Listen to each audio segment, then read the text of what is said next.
So let's say you found a skeleton. How would you tell if it's a dinosaur? You personally, how would you decide? Well, interesting question. I don't know. I'd have to do some research on that.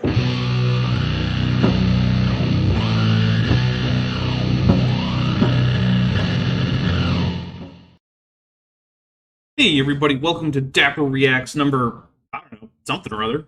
34? 79? Yeah, 79, sure.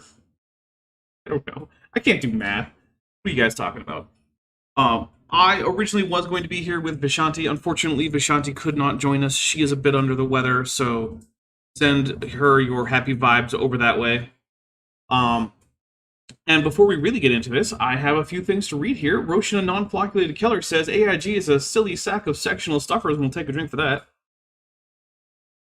Ben Predictable Mutation Thick Tunicate gifted 5 Dapper Dinosaur memberships, so we'll take 5 drinks for that. 1, 2, 3, 4, and 5. I'm having some beer, by the way. And then Ben Predictable Mutation Thick Tunicate B2022 for £2 says AIG are a pack of pendulous paternity pouches, and we'll take a drink for that. And I've already added these to the drink counter. Thank you very much. So, yeah, we do not have a guest today. Reached out to a few other people, but they were busy doing like other stuff. So, basically, you're stuck with just me today. So, sorry if that's not okay.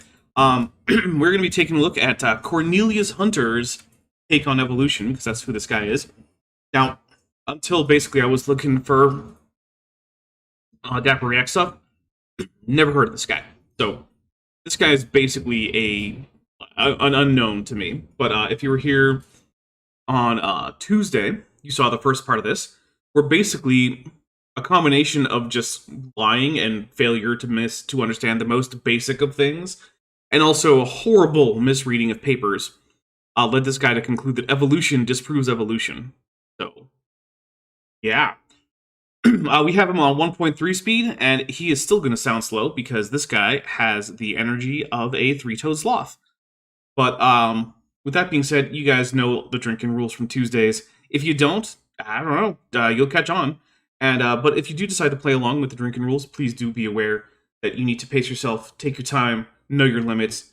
Don't go, drink and then, I don't know, operate a motor vehicle, heavy machinery, don't fly a plane, don't text your ex. I'm not taking any responsibility or any liability for any of that. But also we have for $9.99, Roshan, a non-flocculated killer, says, "We heart you, Dapper." Well, thank you very much. I really do appreciate it. I hope you heart me as much when I'm unaccompanied and you're getting my raw, unvarnished dapperness. But hey, rather than stand on any more ceremony, I'm going to hit play, and we're going to see what this guy has to say. Basically, in this slide, he read a paper that said that the exact mechanism of horizontal gene transfer among some eukaryote lineages is unknown, and then decided that meant that there was the unknown mechanism for evolutionary biology, because yeah, he just does not understand what he's reading.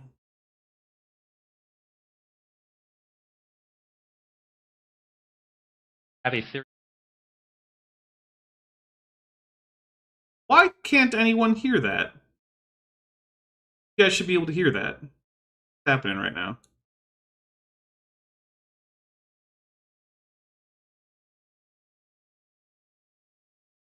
Well, that's a problem.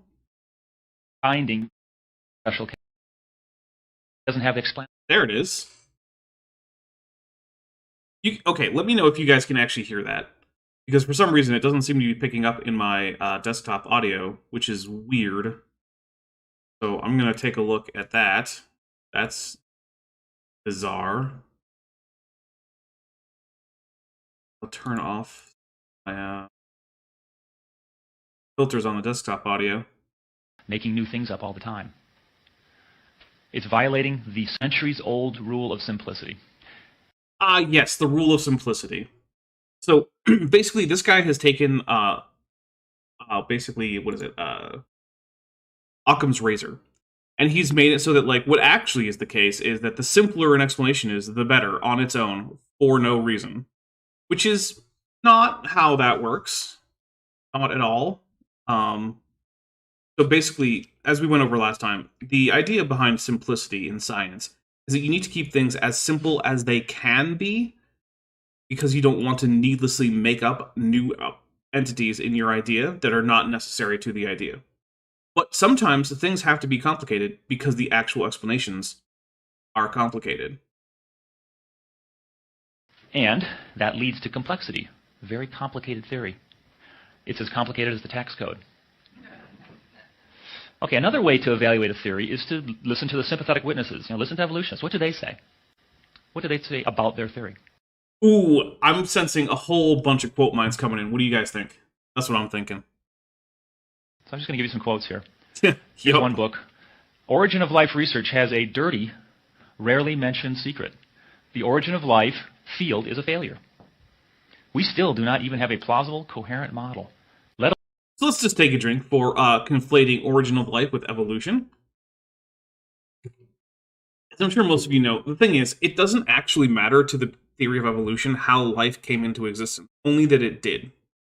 Evolution would be completely unaffected if life came from another planet, if life was poofed into existence by God, if life came out of a cosmic chicken egg laid by the great chicken god. Doesn't matter. As long as you have life and it has the properties that we know life as we know it to have on Earth, evolution is inevitable. It simply will occur. So while it is interesting, the various ideas about origin of life, they are certainly over my head for the most part. I also am... I recognize that origin of life research has a long way to go before they get to, like, here's a good idea of how life definitely came about. And hey, for all I know, maybe they'll never get there. Doesn't actually matter for evolution. Because remember, evolution isn't about the origin of life. It isn't about getting rid of God. It isn't about any of these things. It is about the origin of biodiversity and how that biodiversity comes about, the patterns it takes, and things like that, right? It starts with life already being there. Anytime you have a system where there is no life, evolution isn't what's going on. Now, there might still be aspects of evolution going on, right? Like, there might be selection. For instance, non-living chemical systems select for stability. But that's still not evolution. You can use similar processes. Understand it. Pillowpunk, half dog, half canine, who's been a member for 13 months and is at the Tetrapod level, says, Stephen Jay Gould quotes incoming with a Godzilla. Yeah, there's a pretty good chance of that. So, here we go. Alone a validated scenario for the emergence of life on Earth. Here's another one. This is a post at Scientific American. Psst, don't tell the creationists, but scientists don't have a clue how life began. I'm just going to take another drink. For once again, the origin of life is not evolution. And it's also not true that we don't have a clue. In fact, we now know about things like, autocatalytic cycles, hypercycles. We have ideas like we know that RNA itself can form in abiotically relevant ways. We know that it can itself catalyze the formation of proteins. Like, we know options for how life, various processes of life could have come about. We know that things like amino acids and even simple sugars can form naturally in abiotic conditions, even out in space. We found things like asteroids with bits of amino acids and bits of sugar on them, including some sugars that were previously thought to be very, very unstable, like ribose. So, like, it's not that we don't have a clue, it's that we don't have a coherent model that we can fit together and say, this is our model for how life began. That's very different from not having a clue. And so I don't like the way this was expressed, but hey, it's also in Scientific American, which is, a pop sci magazine, right? It's like National Geographic. This is not where you're going to get science. This guy really should be going to the real literature, but since last time we were here, we heard him talking about that, and he didn't get any of that right either. I guess it doesn't really matter. Oh, I forgot to drink for the Godzilla? I thought I didn't. You know what? Whatever, I'll take a drink for it. There you go, there's a drink for the Godzilla. This is written by evolutionists. Again, sympathetic witness. Here's a paper. How fundamental innovations originate in evolution remains one of the most enigmatic questions of biology. Ooh, who wants to bet that that is the first line of the abstract? Let's see what we can do. Catching hopeful Oh, it's only one? Whatever. Hopeful monster. Shep. Purse.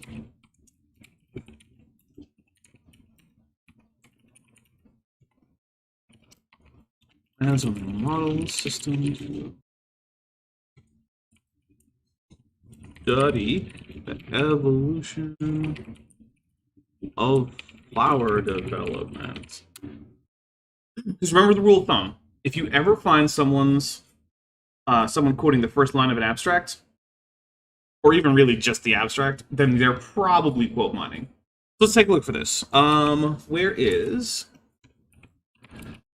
how fun? Oh, I'm not even seeing it in the app part. I have options to see. So let's see.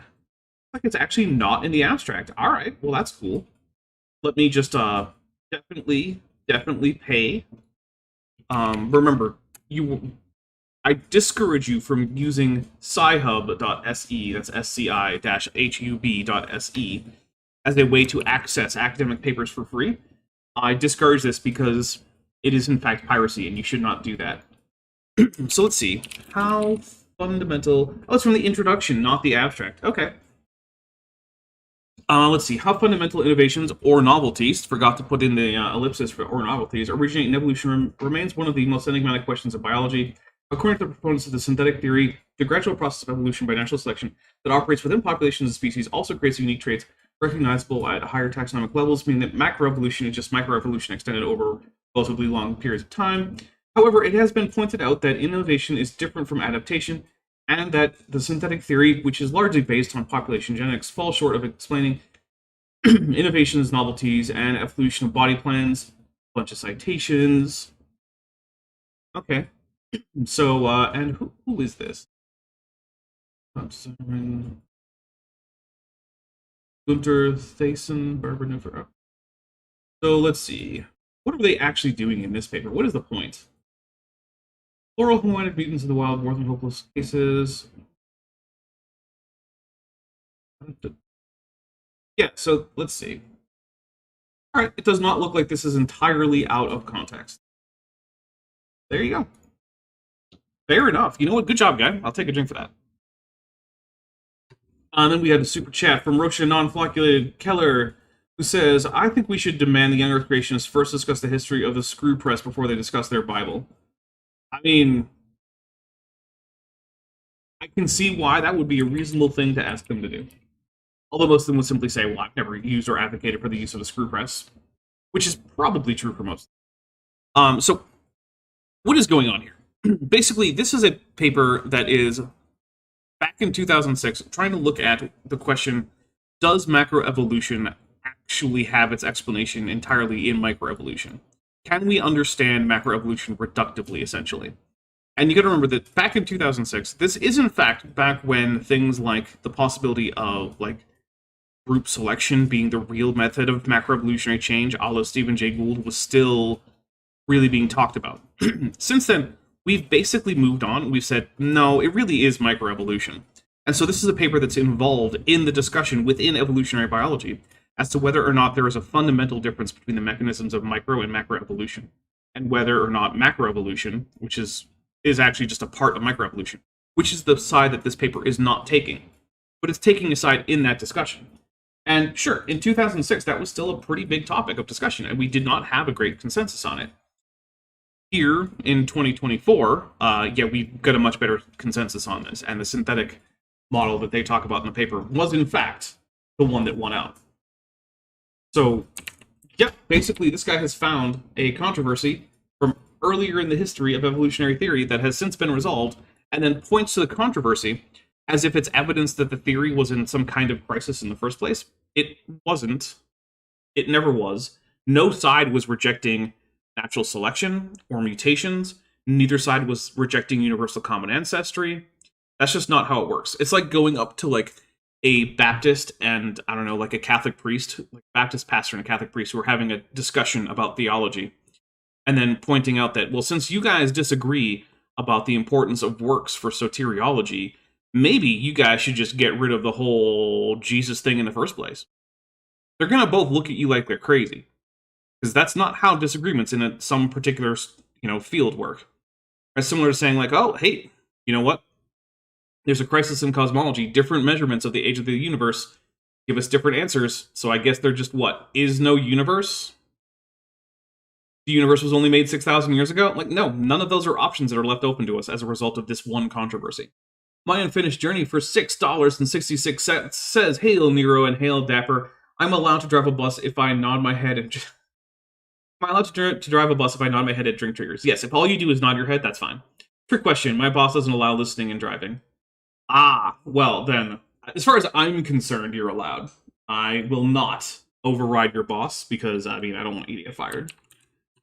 Although the idea that you're not supposed to listen to anything while you drive, even if there's no kids in the bus, that seems crazy to me. Like, I would go crazy if I had to drive long distances without having anything to listen to.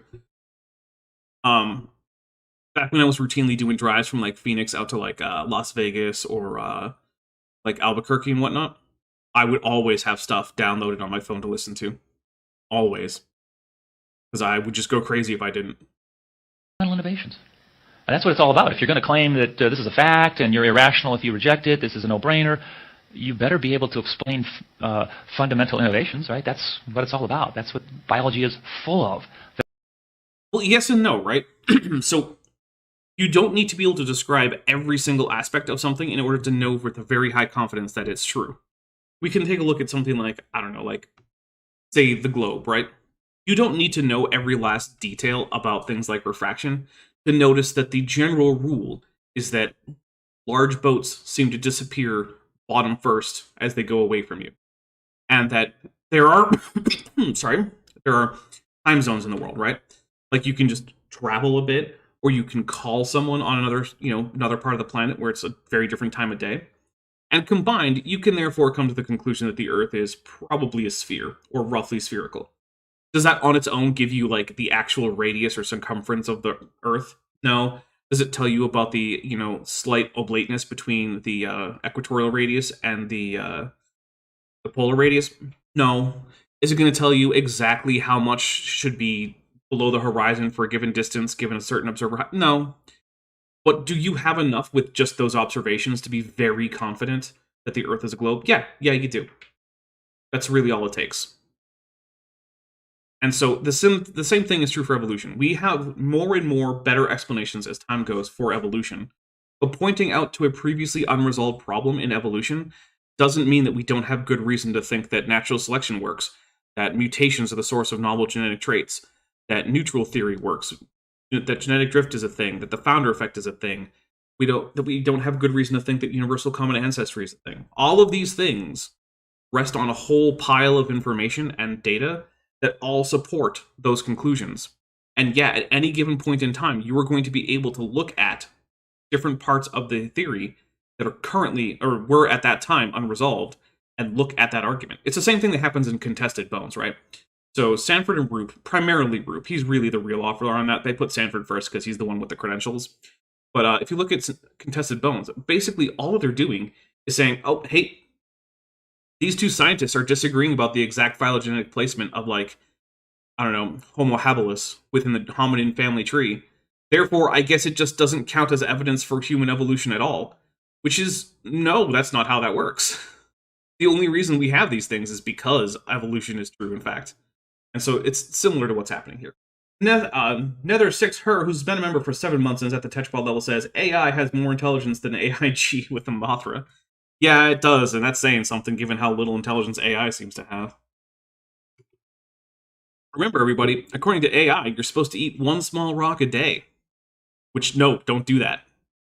Unless by 1 small rock you mean, small grain of salt. I guess, sure, go for that. There are millions of species with fundamental innovations. Well, that's another thing. Are there? What is a fundamental innovation? Because every aspect of every species is just sort of a riff on what came before.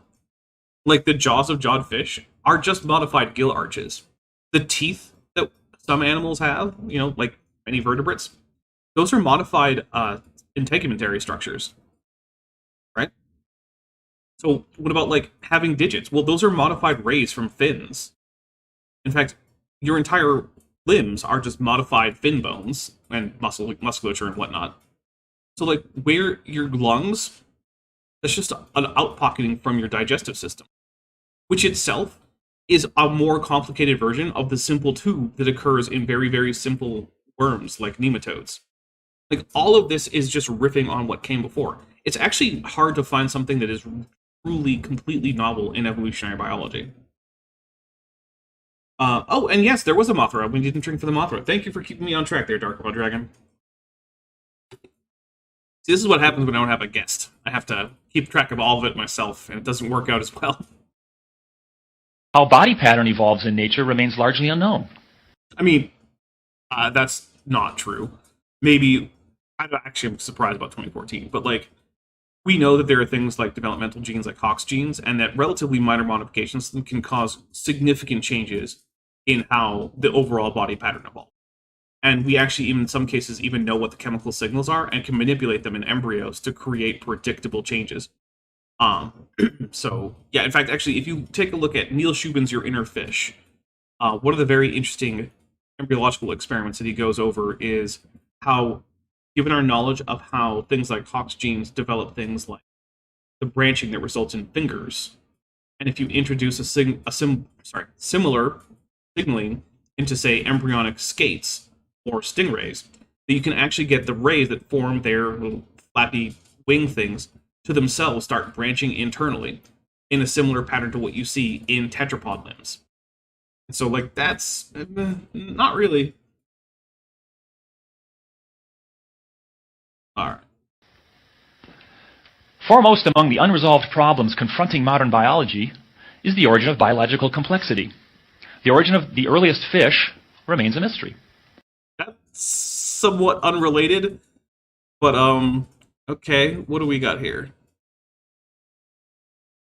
So, origin of vertebrate body plan via mechanically biased conservation of regular geometric patterns in the structure of the blastula. That actually sounds really interesting. See if we can pull that up. If I can correctly use my browser. Origin of the vertebrate body via mechanically biased conservation of regular. Yeah, it goes. All right.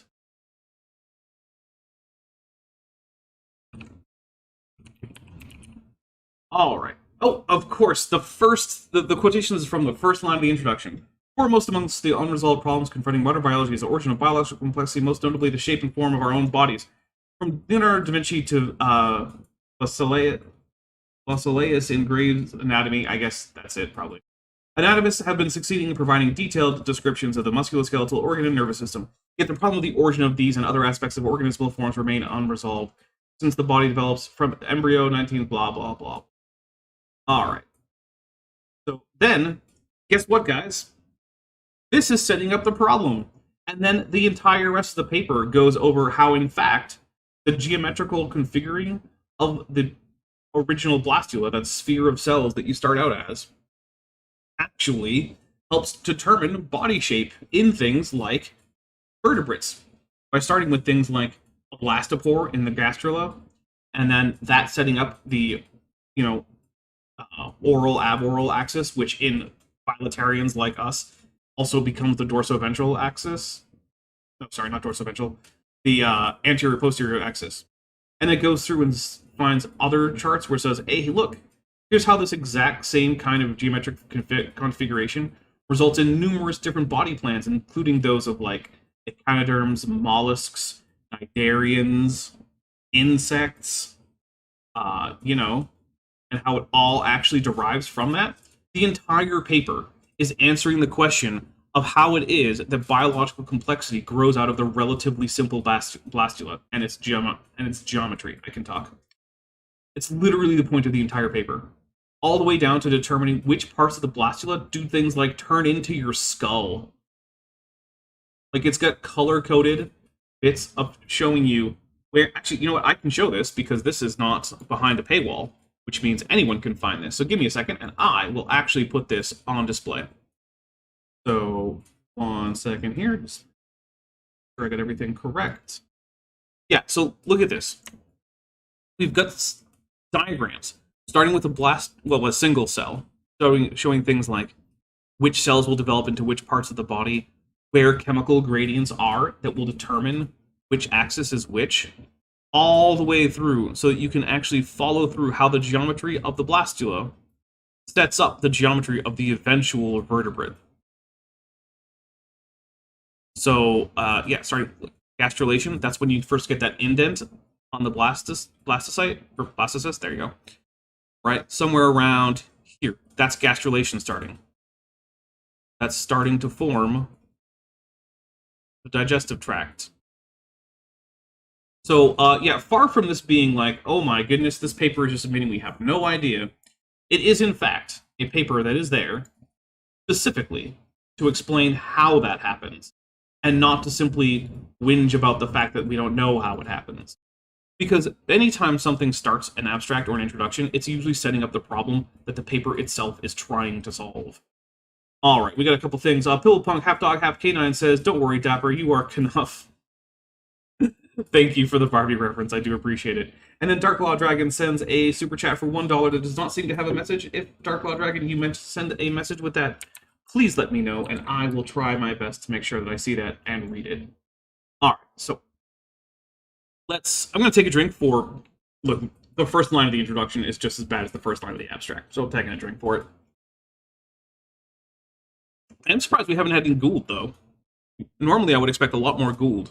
This guy seems not to be someone who's just getting all of his ideas from, like, Answers in Genesis. It does seem like this guy's trying to come up with his own quotes to cherry pick, and his own ideas about, like, why he thinks evolution doesn't work. So I'll give him props for originality. You don't get a lot of originality in young Earth creationism. And we still seek a plausible explanation for the emergence of limbs from fins. I mean, when was this paper? 2014? I think we've already got it, guys. I don't know why that was such a big deal. But also, that's a Franken quote. So, normally, when you have an ellipsis, right? The ellipsis is just there to say, hey, I skipped over, like, a clause, or, like, a parenthetical explanation of the meaning of a word, or something like that, right? Normally, it just means, hey, essentially useless information is here, and what happens after the ellipsis is immediately what's after that short bit of extra stuff that I don't need to talk about. This right here, this is from all over the place. So, like, let's see. let's search through and find out where these are. Foremost is from the first line of the introduction, but then he has that ellipsis, and it says, Jin. So that right there, that is actually, oh wait. So that is not even, where is that? Origin of the earliest fish. Oh my goodness. That's from, let's see, 5 sentences later. And then, let's see, the origin of animal. Yeah, that's not even from the that's from section 6, the discussion. That's not even separated by a paragraph or a few sentences. That's separated by virtually half of the entire paper. There is no reason to combine these via ellipses as if it's one single quotation, unless you're just being dishonest with that. That is not a proper way to use ellipses. To skip over 5 entire sections? No. Taking a drink.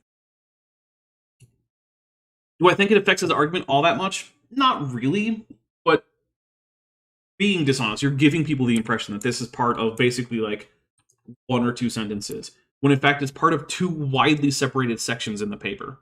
It's not an okay thing to do. It's the kind of thing that if your professor found you doing it, you would be called into his office and given a very stern talking to about things like ethics in academia. Let's see. As to mesothermy, do you mean room temperature? Ryu for 499 says AIG is the back of the sci-fi species Goa'uld is homophonous with, at least according to General Hammond. Thank you very much. We'll take a drink. All right, here we go. The origin of animal form remains one of the greatest mysteries in biology. this doesn't look so good. This is what the evolutionists are saying.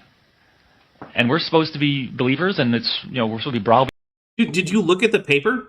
Did you look at all the really, really cool diagrams that are actually explaining how embryological processes that are set up in just the formation of a hollow sphere of cells with different layers, and in combination with the establishment of things like the gradients of various hormones setting up axes, actually then lets you trace out which parts of the body are created by which individual cells in reliable ways, and how all of that is controlled by developmental genes whose operation we do actually have somewhat of a handle on?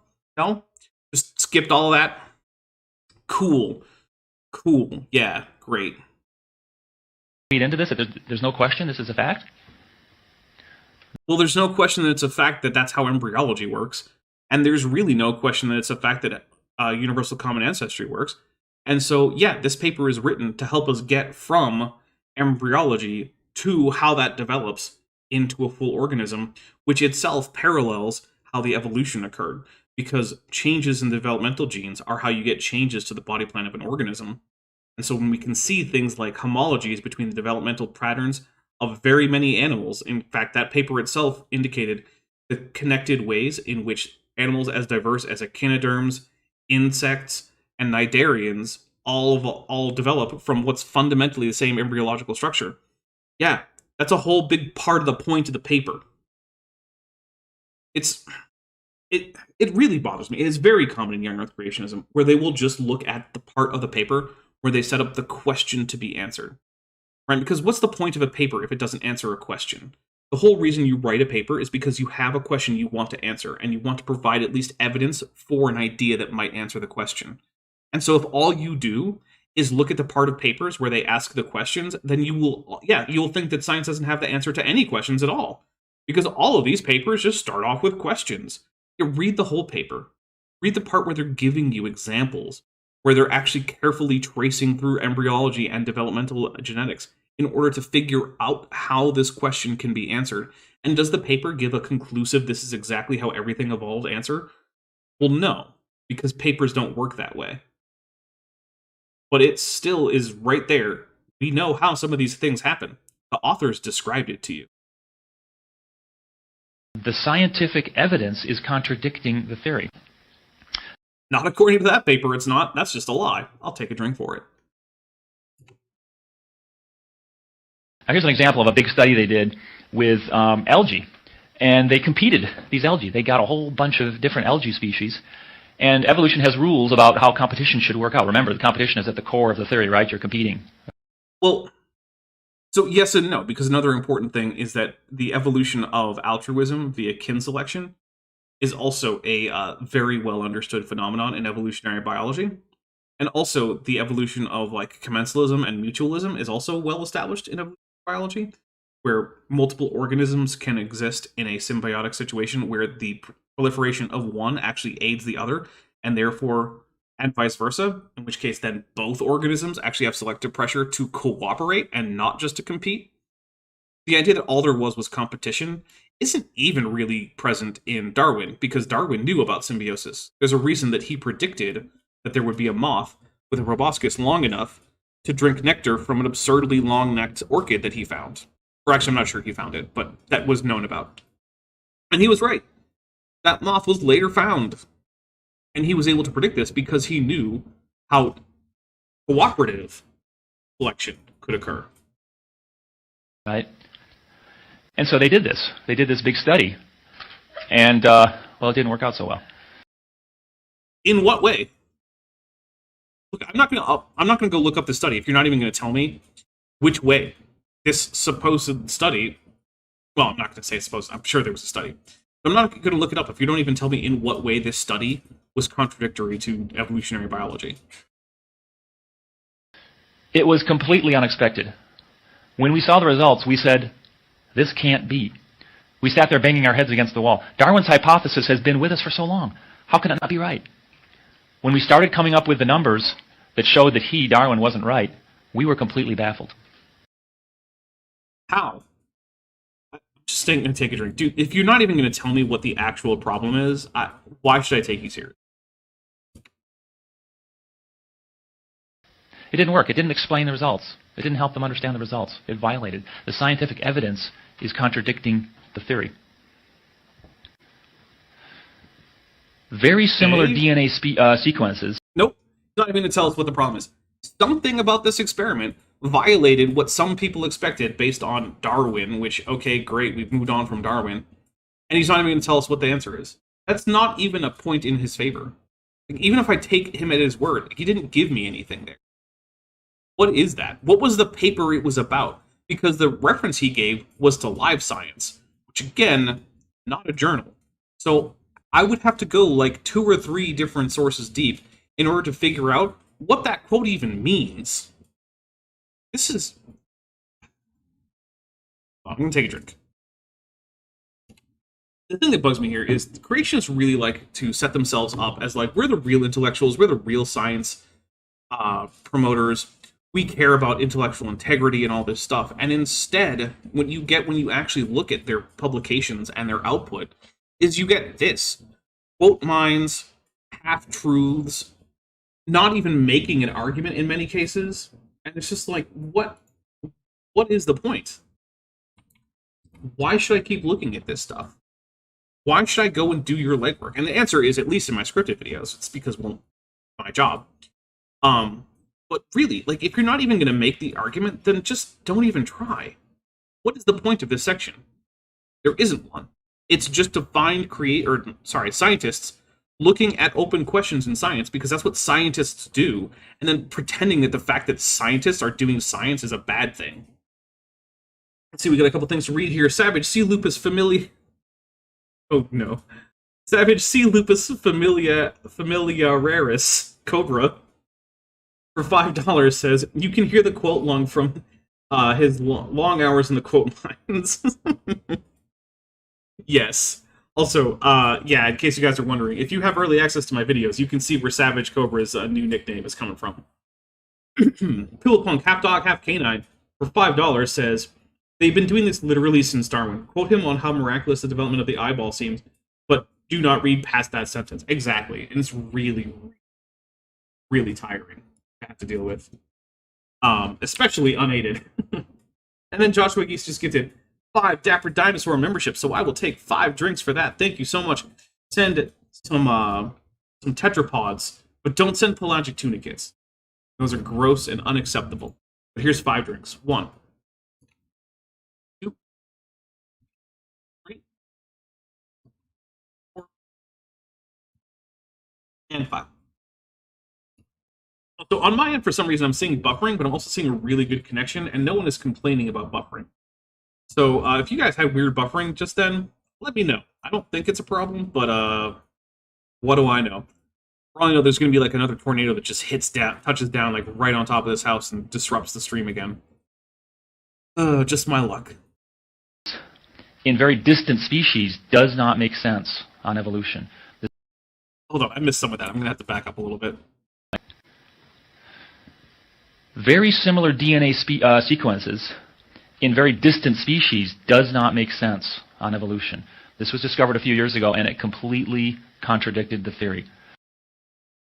I mean, like we said earlier, because we mentioned this before when we were talking about microDNA with myself and Zach, there are cases where you're going to have, either as a result of like convergent evolution, or as a result of incomplete lineage sorting, or sometimes just dumb luck, you're going to find areas in which you are more closely related to distantly related species in parts of your DNA than would be expected by what's called species tree.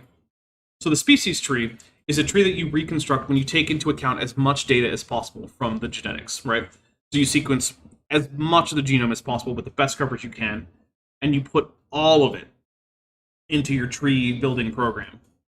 And you say, okay, what are the most likely trees for all of this data, given various techniques that you can use to create trees, whether it be, phylogenetic distance, whether it be fewest branches, whether it be like a Bayesian analysis. There's a bunch of different statistical techniques you can use to draw different trees.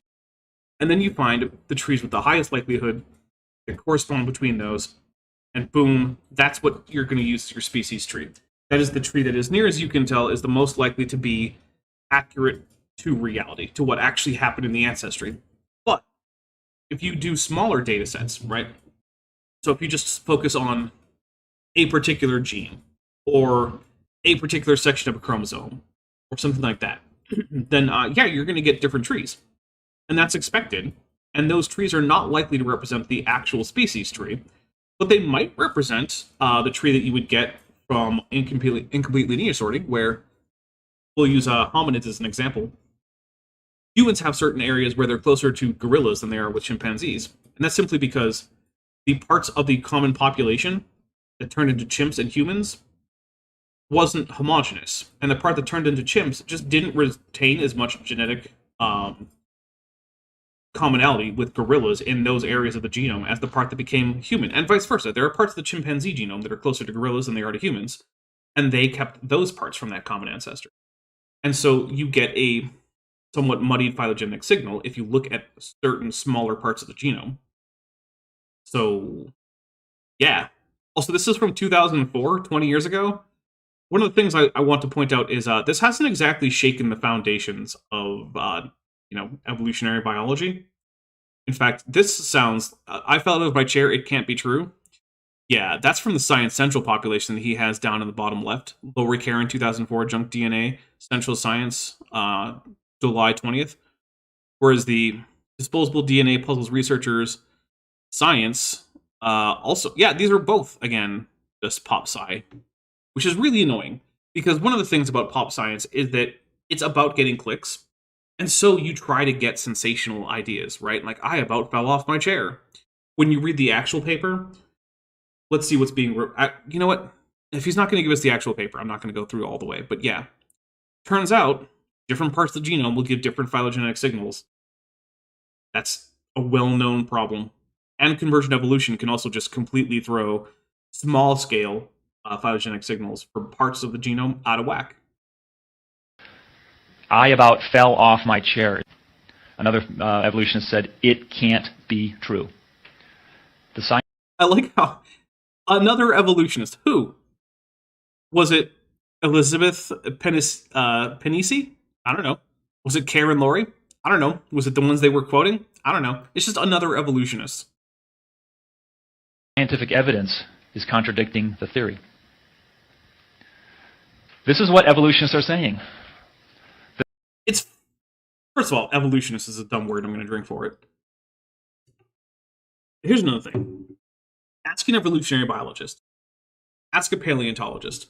Ask an organismal biologist. There's a reason that Project Steve exists, right?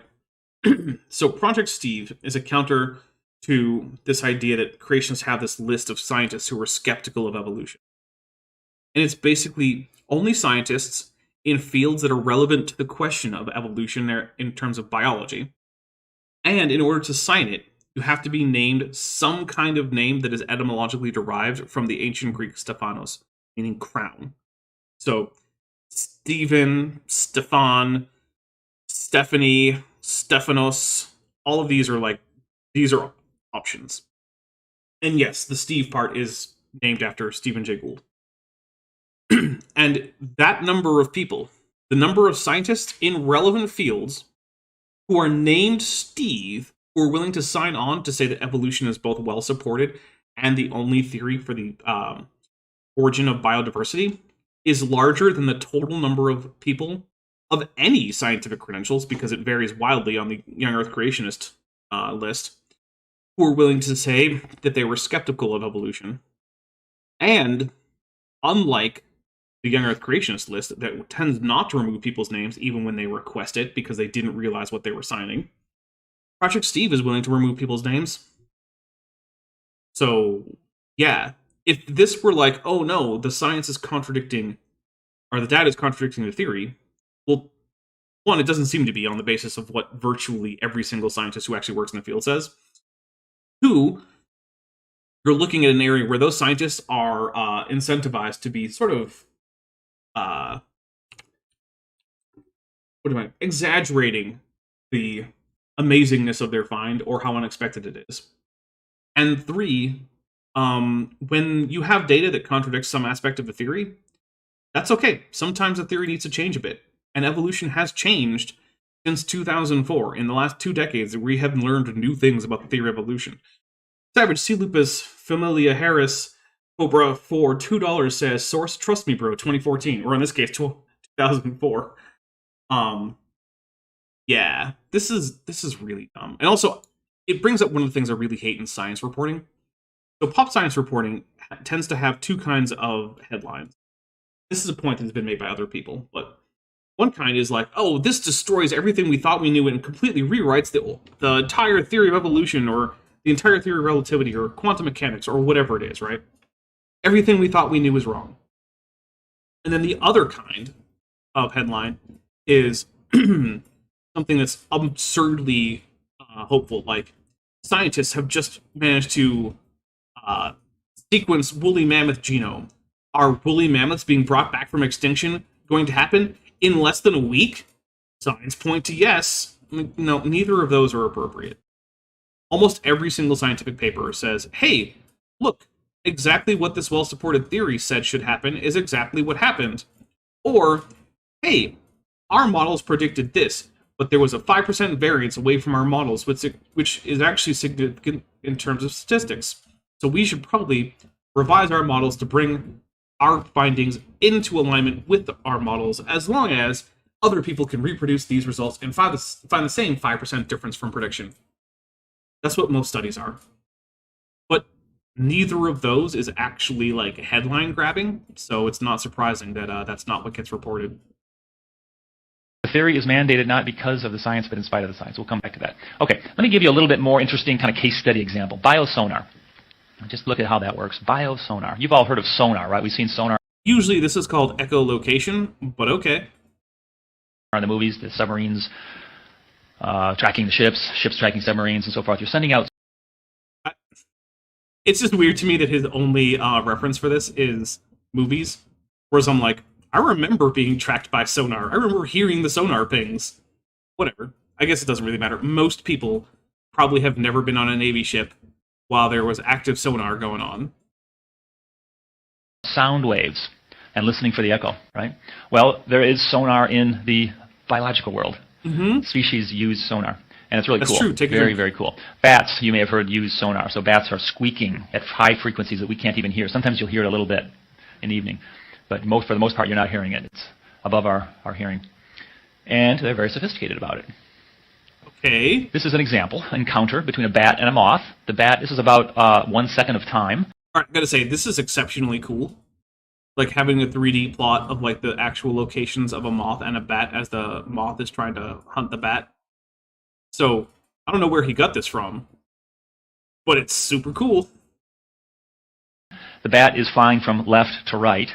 It's about 20 feet or so. So they've tracked the bat and they tracked the moth to actually reconstruct this encounter.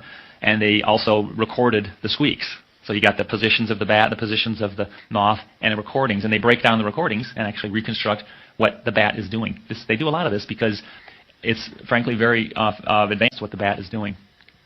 Each little dot here in the bat's trajectory, again, it's about 20 feet. Each dot is a squeak. So it's emitting a pulse, emitting a sound pulse. And again, this is about a second's worth of time. So the thing that's very interesting to me there is that the pulses get very rapid right around when it's closest to the moth. And I don't know, I find that really cool.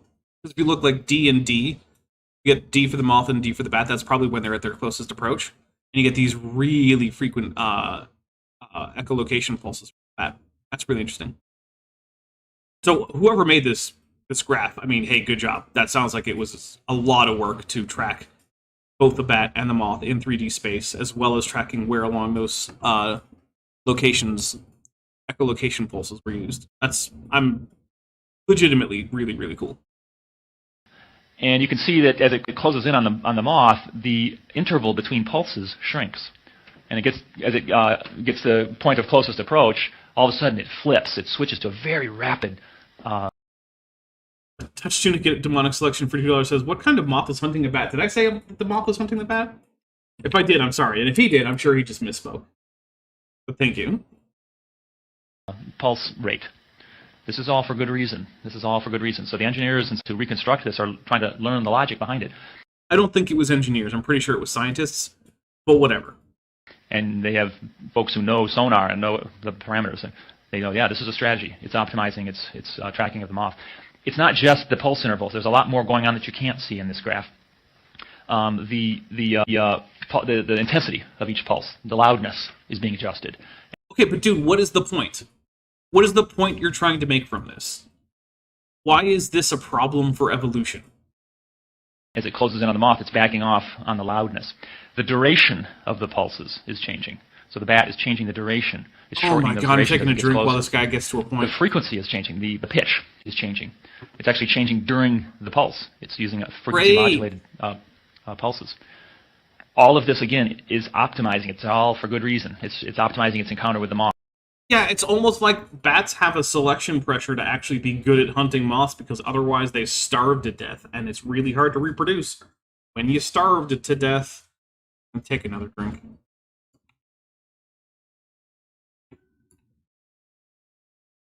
Of course, the bat is also flying around, so its geometry is constantly changing as it's tracking this moth. So it's having to account for the fact that it's. I missed a super chat. I don't see a super chat that I missed. Dark Law Dragon, whose super chat did I miss? I'm not seeing. I'm looking at all my super chats right now, and I'm not seeing one that I missed. So, if there is a specific one that you think I missed, let me know. Savage C. Lupus Familiaris Cobra for $2 says, "Get on with it." Yeah, really. It's time for the "get on with it" bit from Monty Python on the Quest for the Holy Grail. Changing its direction of view and so forth, and the range.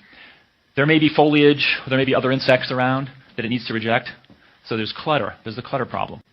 There's the Doppler issue, right? You know what a Doppler is when the train goes by you and the pitch of the train changes. So it has to account for the Doppler. It's doing all that. Okay. It also, there's a new technology in radar came around back in the Jeez, dude. It can actually it's also more advanced and more sophisticated, more efficient, more accurate than our best military equipment. Okay. So that's one reason why. Seriously, I just skipped through like an entire 2 minutes of this guy waffling on about how cool bats are. I don't disagree. Bats are cool. Dude, what is your point? What about bats being cool is a problem for evolution? This guy is like on Otangelo Grasso levels of going on and on and on without saying anything. Why this is studied. We're looking for nature's secrets to better engineer our own equipment. Okay. The idea that random mutations would have constructed this sort of technology is frankly silly. Yeah, I agree. It is frankly silly. Here's the drink for that. It's almost as if random mutation is not the sole mechanism of evolution. Because here's another thing that's silly. It's silly to think that random changes in a program could actually lead a computer to design a special, highly effective antenna that can be used on interplanetary space missions by automated probes sent out from Earth. It is silly. But if you combine either of those ideas with the idea of selection, suddenly it's not silly. And in fact, in the case of the design of the antenna via genetic algorithm, NASA has actually done that on numerous different projects where they have designed antennae. I'm sorry, a little cough today. Give me 1 second. NASA has designed more than one antenna via genetic algorithm and then put it on space probes. And the antennas have to deal with things like harsh radiation from their intended destination and just from being out in space where there's very little to block radiation. And they've actually designed antennas, not by humans designing them, but just via computer simulation with genetic algorithms. Similarly, bats have been evolving for tens of millions of years and have had that time to have selection combined with random mutation hone all of these abilities. The first echolocating bat probably wasn't like doing fancy moth hawking at night solely via echolocation. It was probably just listening for static objects that it didn't want to collide with on its way to do things like get much easier food, like fruit, which is still the primary diet of many non-echolocating bats. It used to be called the Megachiroptera. Well, it now turns out that that's a polyphyletic grouping, so we don't use it anymore. But yeah, you're right. Random mutation on its own wouldn't do this. But random mutation on its own is what happens with genetic drift and neutral theory. That is not the same thing as selection. It's just silly. The kind of design you're looking at isn't going to come together by chance. Agreed. That's why there are non-chance aspects to evolution. It's really important, and I really wish creationists would stop ignoring that fact. Now you say, well, wait a minute. Now you're getting a little off there. You're going a little too far now. Don't you know about natural selection? Yeah, do you know about natural selection? Natural selection does it. It's not random. Nope, it's not natural selection. It's both of them together. Well, that's the story that you are told. That's what they like to say in the textbooks in your high school class. It's also what computer simulations show. It's also a mathematical certainty. Like, it's literally mathematically impossible for natural selection plus random variation to not lead you to go uphill on fitness landscapes. So, I should probably just explain real quick what a fitness landscape is. A fitness landscape is a 3D graph that really is a collapsing of what should be just a multi-dimensional graph. The idea is that you have this, on the x and the y-axis, are different points in morphospace. Or basically, they're different morphologies, or more broadly, just different phenotypes. So maybe it's like phenotype space. So every single point in x and y are a difference in what kind of phenotype an organism has. And then, vertically, along a z-axis, you have the fitness that is associated with each of them. So naturally, that tends to form a landscape for any given environment. So certain morphologies are more fit than others in a given environment. And as the environment changes, the shape of the landscape changes, but the underlying points of the morphology don't, because what actually happens is it changes in the z direction, the height. So, organisms individually or occupy single points on this fitness landscape, but populations occupy an area. And as selection goes, the organisms that are on lower portions of the landscape will reproduce less, whereas those that are on higher portions of the landscape will reproduce more, which means that over time, the population tends to shift uphill, go towards peaks, and eventually it finds a local fitness optimum or a local fitness peak, right? And that's just a mathematical certainty. If you allow every single organism in a population to reproduce, and then you randomly vary which direction the offspring move, and you let the height on the landscape influence the number of offspring that will occur, it is a mathematical certainty that over time, those populations will climb towards fitness peaks. There's no other option for them. That's simply how math works. Natural selection is not a hypothesis that we are like, oh, I don't know, maybe it'll work, maybe it won't. If there is any validity to the idea that some phenotypes are more fit than others, and that phenotype is affected by genotype, and that genotype is affected by random mutation, then natural selection pushing populations towards higher fitness is an inevitability, provided the population is big enough. Because again, the law of large numbers. The fact is, natural selection doesn't do it in that sort of sense. Now, Citation needed, my guy. Here, we'll put up the citation needed thing. There we go. Citation needed. It'll probably be in front of the thermometer, but whatever. natural selection cannot induce change. I'm giving you the... Yeah, that's the mutation bit, my guy. They both work together. You can't... Oh my god.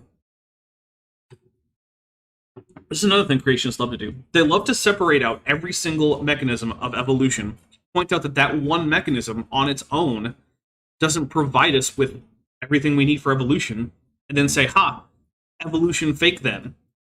I mean, it's obviously that's not how this works. It's sort of like if I want to say like, okay, so you think cars work, do you? Well, did you know that just burning gasoline doesn't make things move? It just burns the gasoline. Look, I'll show you. and then I throw a match into a little, like, I don't know, tiny pail with a bit of gasoline in it, and it burns, and I see, nothing moved. And then someone says, well, yeah, but if, you contain this explosion in a pressure thing, then maybe that will help. And I pull out, like, a little pressure container, and I pump out some of the air so that, it seems kind of like it's the internal combustion chamber. And then I don't put any gasoline in there. I don't actually make an internal combustion engine. I just have a pressure vessel. See, this pressure vessel doesn't go anywhere. I'm like, okay, well, if you combine them, and they show me how, you can combine them with a spark plug and whatnot and create a pressure vessel that actually does drive a shaft. You can say, well, great, but, I mean, car wheels have to go in multiple different directions, and that can't just happen with this one shaft going up and down like you've got on this piston. And then I just keep going like that. Yeah, no one aspect of how a car works on its own explains how a car gets you from A to B. They all have to work together. Similarly, I know natural selection on its own will not get you novel variation. You have to rely on mutation. And yes, I know mutation on its own will not let you climb those fitness peaks. It requires both of them working together. So, yeah. Rules of the theory. This is what the evolutionists will say. That's what they insist on. Your natural selection only works on what already exists. It cannot induce a mutation to occur. Right, and mutations occur naturally as part of the background of being alive and reproducing. There is no forward-looking. There is no planning. Aha, we need to get this design. Let's get these mutations in here. It doesn't work that way. Every mutation... It doesn't need to. From the bacteria on up to man has to be random. That's the rules of evolution. Okay, so I'm gonna do something unusual here. I'm actually gonna pull up a fitness landscape thing that I have. It doesn't actually reflect real fitness landscapes, but it does have the idea, and I'm gonna describe that to you guys. So please bear with me for just a second while I pull that up. All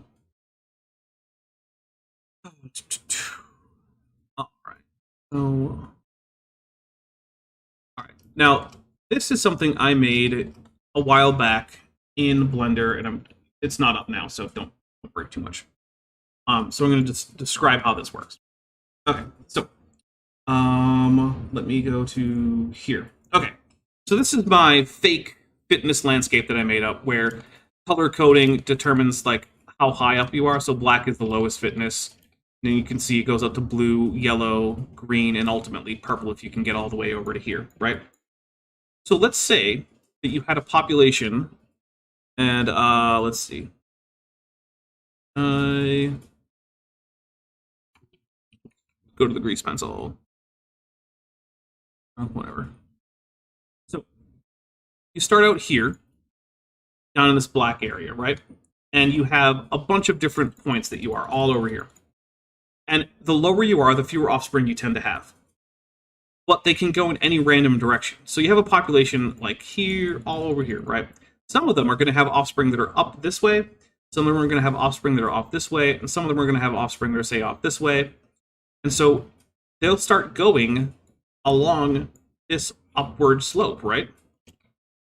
And so eventually you can get populations that might get to this little fitness peak here, and then another one that might get to this little fitness peak here.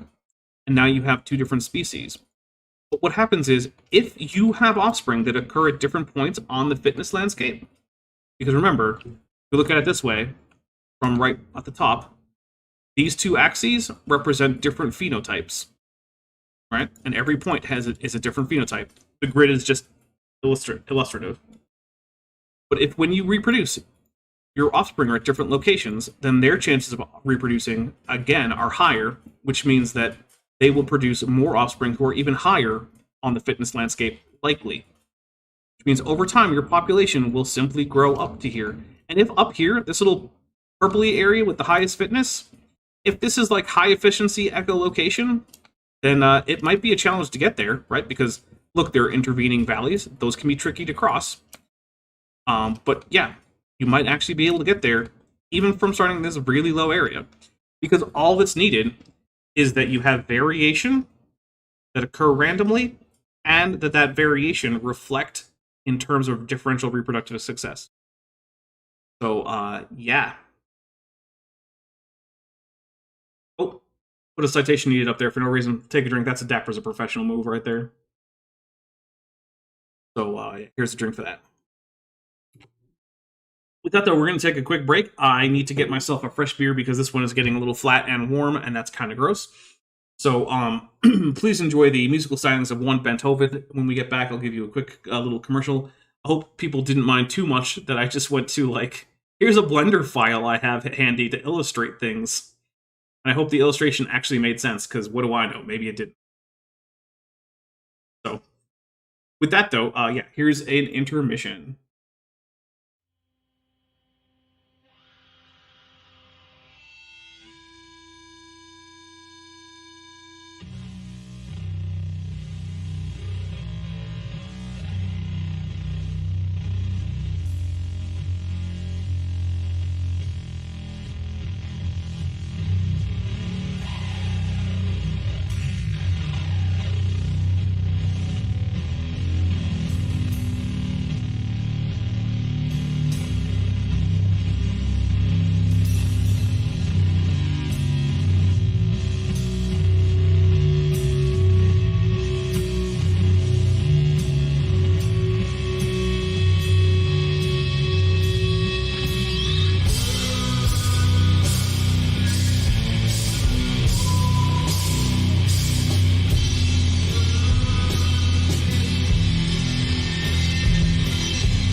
Okay, we are back. Thank you very much for those of you stuck with me, which looks like most of you. So, before we get on with this, I do want to say real quick that this channel almost entirely is dependent on the support that I get from you, my viewers. It wouldn't really exist without you guys doing stuff like the super chats, the super stickers, super thanks, gifting memberships, becoming members, becoming patrons, and all that. If you are currently not someone who is supporting financially, but you can afford it and you're interested in doing so, my first recommendation would be check out the Patreon. Patreon is where I get to keep the most money. So it looks like that's definitely going to be one of your best places to go to help me out. But there's also the channel memberships. That is, the Patreon starts at $1 a month. Channel memberships start at $1.99 a month. You can get a 15% discount if you go annually on the Patreon. So those are some great ways. Both of those give you early access to my videos. I just released a video yesterday, almost an hour long. I'm currently somewhere around 5 months ahead on video, so you could get like 5 months worth of scripted videos just right there. Also, at higher tiers, you can get higher perks. The Discord itself is a pretty fun place. I do notice that Taylor Thompson said I would like to join the Discord, but I don't have Twitter on your Discord handle to be able to join you. So the way, if you currently are someone who should have Discord access, and you don't currently, take whatever account that you have access from, whether it be your Patreon account or the YouTube account that you have a channel membership with. Connect that to your Discord. Go to Settings, Connections, add that account, and then below that there should be a list of servers that you can now join. One of them should be mine. Click Join. If you haven't done that, you're not ready to ask me to help yet, because that is the first thing I'm going to tell you to do. But if an annual or monthly thing isn't your deal, or you just want to help out more and you're already doing that, there's also, I have a merch store linked in the description. There's also an Amazon wish list if you just want to get me some, fun stuff. There's also an Amazon wish list and a Patreon for Beethoven, if you want to help him out. Especially since it doesn't look like he's getting pizza today. sorry to say. But yeah, those are great ways. Otherwise, whether or not you're helping financially, please do hit like, share my videos, watch a few of my videos in a row. It really does help. So yeah, we're gonna hit play now. We're back into it. It has to be random. It has to be chance. There can be. Oh wait, nope. We also got 5 gifted memberships from Savage, C. Lupus, Familiaris, Cobra. So here's 5 drinks for that. 1, 2, 3, 4, and 5. Okay. No guidance. No forward guidance. No thinking here. It's true that there's no forward thinking in terms of like beyond what the current fitness landscape is. All that evolution can see in terms of the fitness landscape is the immediate surroundings. It can't know. So, for instance, if there's 2 widely separated peaks and one of the peaks is higher, but your evolution has already started you up one of the peaks, the one that's lower, evolution by and large cannot get you to the second higher peak, because you would have to go through a trough. Then evolution really, generally speaking, can't go through troughs. There are ways that it can. For instance, if the trough is particularly narrow and genetic diversity is particularly high, or the mutation rate is particularly high, sometimes you can cross trough that way. But by and large, it is difficult for evolution to cross those troughs in a fitness landscape. But you don't need to. If you can get to a local optimum, that's usually going to be good enough. So that's all that's needed. Is can you climb the fitness peak? And it's a mathematical inevitability. And that's why this is just so implausible. It just doesn't make sense from a scientific objective. I'm not against evolution from a You very much are. religious perspective. Again, From a scientific perspective, take a drink. the That was a lie. evidence contradicts the theory consistently. Now you say, well, come on. I love how we couldn't even cherry pick anything from this bat echolocation paper. Nothing in that paper was there to say that, this can't be part of evolution. Because if there were anything even remotely like that, he would have pulled it out. Because this dude was willing to pull out like the first lines from introductions to papers, Franken quote them together with bits from the discussion 5 sections in the paper later, just to pretend that those authors are skeptical of evolution being able to account for the developmental aspects of embryology in like vertebrates, even though they're not. Evolutionists have to have some explanation for this. You're giving us all the negative, bad news. I'm sure if we had an evolutionist in here, he'd have a different story to tell. Well, sure. Well, you kind of do, even though evolution is a stupid word, and I am in fact telling you a better story by telling you why you're wrong about this. Pillowpunk, half dog, half canine, for $5 says, shout out to Zach B. Hancock for his excellent video on fitness landscapes. Yes, go check out that video. Go to Zach B. Hancock's channel, which I believe is called Talk Pop Gen, and check that out. He has excellent videos on not just that subject, but many other subjects. Sure, he would, and here's a paper about that. The title of the paper is The Evolution of Echolocation in Bats. Sounds promising. Here's a quote. Narrowband multi-harmonic signals probably evolved several times independently, given their occurrence in several families. Yeah. In other words, this sort of technology evolved in different bats that are not together on the evolutionary tree. They're apart. No. Okay. Look, I'm familiar with this paper. It's not that they're independent bat lineages, right? It's that different techniques for echolocation do not occur in the most closely related bats as a cluster, which means that there were probably all sorts of related bats who independently evolved similar mechanisms of echolocation. Not that they weren't related or anything. They're distant neighbors, so it probably evolved independently. This is about as good as it gets. What does that mean? You don't get the details. When you read a paper that's called The Evolution of Echolocation in Bats, they're not going to give you, okay, these are the details of how this system would have come together. It's much more high level than that. Yeah, because that was what this paper was about. This paper was not about the evolution of echolocation of bats in the sense of what are the exact evolutionary processes and the exact steps that led to echolocation in every bat lineage that echolocates. This was about whether or not we can trace echolocation in terms of the evolutionary history of bats to figure out which bats that echolocate today shared a common ancestor that echolocated, and that is why they currently echolocate, versus which groups of bats that echolocate did not share an echolocating ancestor. You can't just complain that evolution doesn't accept or doesn't explain something by reading a paper that never purported to explain the thing that you think evolution doesn't explain in the first place. Because what is the pattern of the evolution of echolocation versus what specific mutations and morphological changes allowed for echolocation in bats are two separate questions. And this paper is answering the first question. You don't get to complain that it didn't answer the second question. Just like I don't get to complain that, like, if I go to the Baseball Hall of Fame, they won't tell me which running back had the most yards ever in a career in the NFL. Why don't I get to complain about that? Because that's not what the Baseball Hall of Fame is there for. It's there to track baseball. I'm asking about a completely different sport, American gridiron football. And it's really annoying that this guy either is too dumb or too dishonest to know. Let me know. Actually, you know, we're going to set up a poll. We're going to set up a poll right now. Here we go. Let's see. Start a poll. Is he stupid or dishonest? Let's see. So we've got stupid, dishonest. We'll get both. And we will add in, of course, the obligatory turtle. All right, so everybody, vote.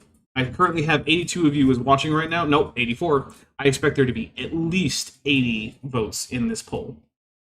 At least.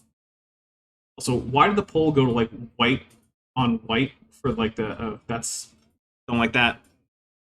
Guys, YouTube, come up with a better color scheme for this.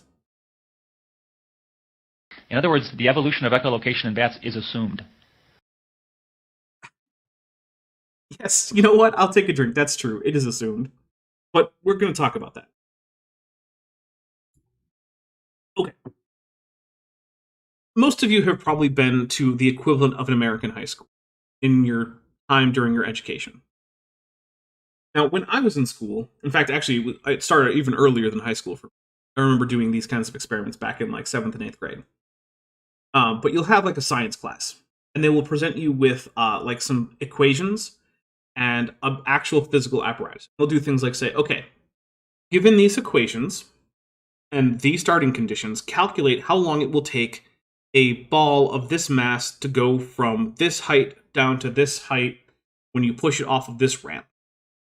And then you'll plug in the numbers, and you'll get a prediction, and then you'll have a student there with a stopwatch. You'll have another student who's there to tip the ball, and so, you know, you'll have maybe a third student to count down. So your third student will say, like, 1, 2, 3, now. And when they say now, simultaneously, or as close to simultaneously as you can reasonably get, one student will push the ball down the ramp, the other one will start the stopwatch.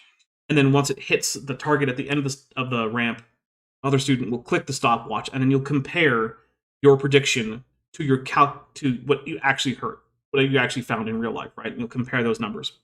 And they'll be very, very close. So close that they're probably within your margin of error. Okay, cool. What did you do for that, though? Well, you assumed the force of gravity. Well, okay. Does that mean that the force of gravity is not well evidenced? The fact that in an experiment involving gravity, I get to assume the acceleration due to gravity on Earth. Is that itself a problem for science, for physics? Well, no, of course not. Because assumptions in science are almost always actually things that have been well established beforehand that we don't need to reinvent the wheel to do now. So, for instance, is it necessary to teach high school kids how to do a Cavendish experiment, then make them do a Cavendish experiment, then get their own value for, like, big G, then do multiple, experiments trying to figure out what small g is, seeing if it's consistent across the area which they're going to be conducting these experiments, then do all of this work just to get to the point where now you can see whether or not your physics calculations are going to give you the right answer if you push a ball down a slope and how long it'll take to get there? No, it's not necessary. We don't need to reinvent the wheels. There's a reason that Einstein said, and I'm paraphrasing here, I only got to where I am by standing on the shoulders of giants. It's because he was able to use previous science to make advancements in science. That's the same thing that's happening here. When we say we are assuming natural selection and mutation are the causes for this kind of evolution, or when we assume that common ancestry is true, it's because it's already based on previous, very well-established science. Universal common ancestry has been a well-tested and very conclusively evidenced idea for a very long time now. And we are allowed to use it to do further science. We are past the point of needing to demonstrate it anymore. Just like we're past the point of needing to demonstrate that the very center of all the masses in the solar system is more or less the quote-unquote center of the solar system. And that if we want to use math to get probes to, say, Mars or Venus or Jupiter, we can assume that that's how the solar system works. We don't need to go back to the drawing board with our telescopes to try to figure out whether the Earth or the Sun is the center of the solar system. We're done with that now. We can move on. And that's what he's complaining about. He's complaining about the fact that, essentially, universal common ancestry is so well established that we no longer try to justify it in papers. That is, in fact, not a point in your favor, my guy. That is a point that says just how out of touch you are with all of biology. Oh, Annie McCoy, you overslept your nap? Well, that happens. It definitely happens to me sometimes. It happened to my GM in my Starfinder game last night. I didn't get to play Starfinder. At the outset, the going in position is, I'm an evolutionist. Evolution is a fact. We all know evolution is a fact. Therefore, this evolved. We're simply going to look at some of the trends. I mean, yeah, that's true. He's right. That is how this goes. Because evolution is so well evidenced.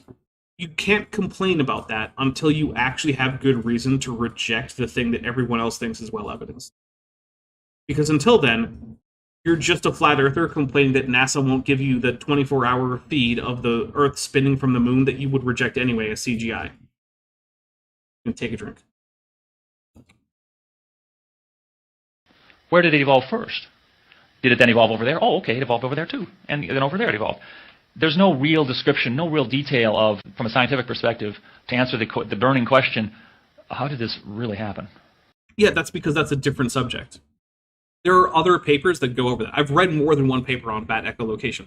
If you want to find a paper about how it is that specifically like laryngeal echolocating bats evolved their laryngeal echolocation, that means bats that actually produce the sonic pulse with their larynx, their voice box, you can go find those papers. They're out there. The fact that you picked a different paper about a different topic doesn't negate the existence of those other papers. Is this plausible? Yes. From a scientific perspective, is this plausible?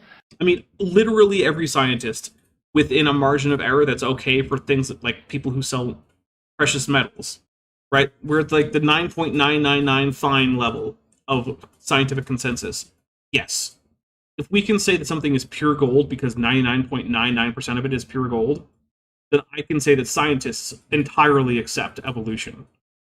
Because it is over 99.9% of them that do. You're not going to get that answered in papers like this. Correct. Because we've moved on from there. If you want to push us all the way back to before common ancestry, that's on you. You need to do the research. Whining about other people who have already been convinced of the truth of some prior assumption isn't going to help. It is on the creationists to do the science. But you know what creationists do very little of? Is science. And sure, they have their LARP journals, which are basically just blogs with strict formatting requirements. But that's the thing, that's what they are. They're blogs with strict formatting requirements. You can tell, because if they were actually peer-reviewed, many of the papers published in them would not be published or would be retracted almost immediately. One of the more famous examples is when Ruhif went and absolutely destroyed multiple Jeffrey Tompkins papers, and the response was just like, Jeff will get around to it eventually.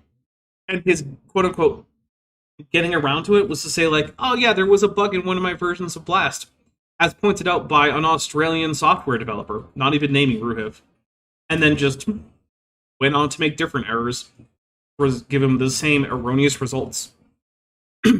There's no peer review in creationism. They don't do science by and large. When they do science that gets published in actual literature, either doesn't actually support young Earth creationism, or it's very quickly found out to be wrong, and removed or given retractions. Heather, Evolution of Fork Scoon for $4.99 says the Shoulders of Giants quotes is actually from Newton. Oh, I'm sorry, I said it was from Einstein, didn't I? Well, at least I didn't claim to be getting it exactly right. So sorry about that, Newton and Einstein. My apologies. Although I'm sure that Einstein would have had very similar feelings if you had asked him. And then Rune Norderhaug, I'm really hoping I'm pronouncing that right, although I'm assuming I'm not. I just gifted 5 Dapper Dinosaur memberships, so thank you so much. We'll take. I'm not actually going to have enough beer for 5 more drinks, so here's one. So that's the first one, and now, next beer, and yeah, I will pour another beer before I take the next 4. I'm not even going to attempt to actually get this to be like a monolayer of bubbles. I don't think it's good. Well, actually, it's not far off. It's like 3 bubbles deep on this the head for this beer. It's not too bad. Not my minimum acceptable, but like, I don't know. It's like a D. So here we go. 2, 3, 4, and 5. Okay. Because it's a given. It's a going in position. Yeah, but not because people just like it philosophically. Scientific theories aren't theories because, like, oh, it gives people the warm fuzzies. They're theories because they're well evidenced. And once they are well evidenced enough that they receive essentially universal assent, then yeah, they're a given. Just like the shape of the Earth is a given when you're doing geography. Your geography teacher is not going to stand up and go over every single possible way that we know that the Earth is a globe. They're just going to present you with a globe and teach you from that point. And if you want to go into exactly how this is, if you want to be a geodetic surveyor, or you want to be a cartographer, or you want to be someone who's like putting up mapping satellites or something, sure, you will get to know more of the reasoning behind that. But for most people, we don't need that. For most studies, we don't need that. You get to just assume that the Earth is a globe. It's like you get to assume common ancestry. It's like you get to assume the force of gravity. It's like you get to assume all sorts of other things. The oxygen theory of fire. We don't ask firefighters to reprove the reasonableness of the oxygen theory of fire as opposed to phlogiston. We just let them go operate as if it's true. Savage C. Lupus Familiaris Cobra for $5 says the modern young Earth creationist movement stands almost entirely on the shoulders of ants. Price, Morris, Gish, Ham. Look, I feel like that is insulting to ants because I quite like ants in the abstract. In practice, sometimes I don't like ants that much, but still, don't be mean to ants. But yeah, no, I agree with you. You are largely correct about it. So, okay, here we go. Now you say, well, but isn't it a little bit of a coincidence that they fall into these evolutionary trees? No, it's not a coincidence. It's actually a result of evolution, but okay. It fits the pattern. It looks like it evolved just from a pattern perspective. I mean, isn't that a little bit of a coincidence? Isn't that a little too hard to believe? Why would God create species that fall into this evolutionary tree? That's actually a really good question. The patterns, the designs fall into an evolutionary tree. Is he trying to deceive us? I've asked that question many times. Yeah, actually, that's a really good question. I'm curious to see what his answer is. Also, we're going to end this poll, I think, pretty soon. Let's take a look. How many people have voted? 64 votes. Why are there like 22 people at least who haven't voted? Unacceptable. But we're still going to end it. Okay, so taking a look at the poll, is he being Cornelius Hunter, almost said Hunter Cornelius, and was like, no, that's not right. Is he stupid or dishonest? Both won at 72% of the 65 votes. Dishonest was the next highest, dishonest was the next highest at 10%, Hurdle at only 10%, and stupid at 6%. So it seems like virtually everyone thinks that he is dishonest. A very small, much smaller number think that he is, sorry, not a much smaller, still huge, but somewhat smaller portion of people think that he is stupid. And then very few people think that he's only one of the two. So I guess he decided to be a creationist and not just ignorant and or dishonest. He decided to go for both of those, ignorant and dishonest, plus creation. the trifecta, if you, or the inverse trifecta, the monofecta. Look, you know what? There's been too much beer for me to do much math. I'm sorry, I'm just not going to do it. This is an argument you often get. I'm giving this to you because this is very typical. Isn't that just a little bit of a coincidence? Well, a few minutes ago, I went over the evolutionary tree stuff to begin with, and I showed you how all these incongruencies are there. Yeah, all of them being incongruencies are well explained by things like convergence, as well as incomplete lineage sorting.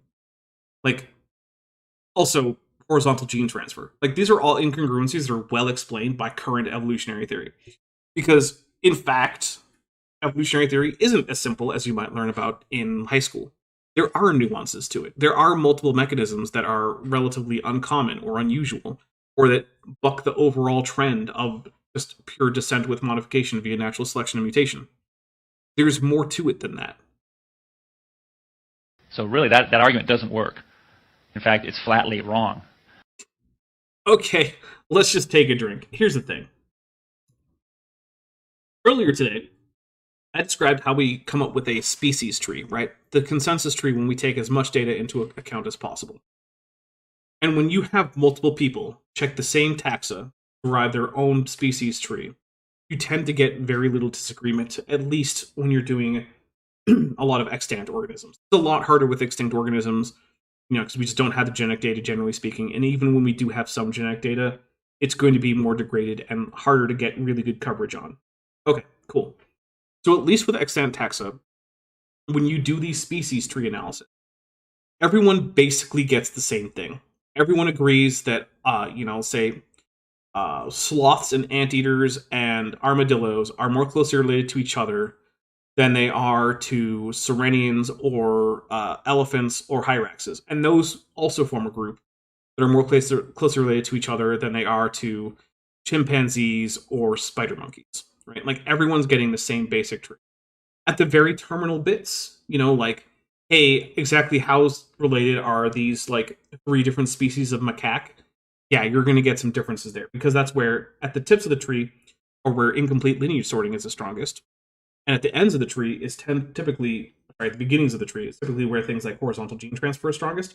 But if the beginning of the tree diverged in a very short period of time, you can also get strong changes in the the signal. You can still get a lot of signal noise as a result of incomplete lineage sorting, which is probably why ratites are so hard to figure out.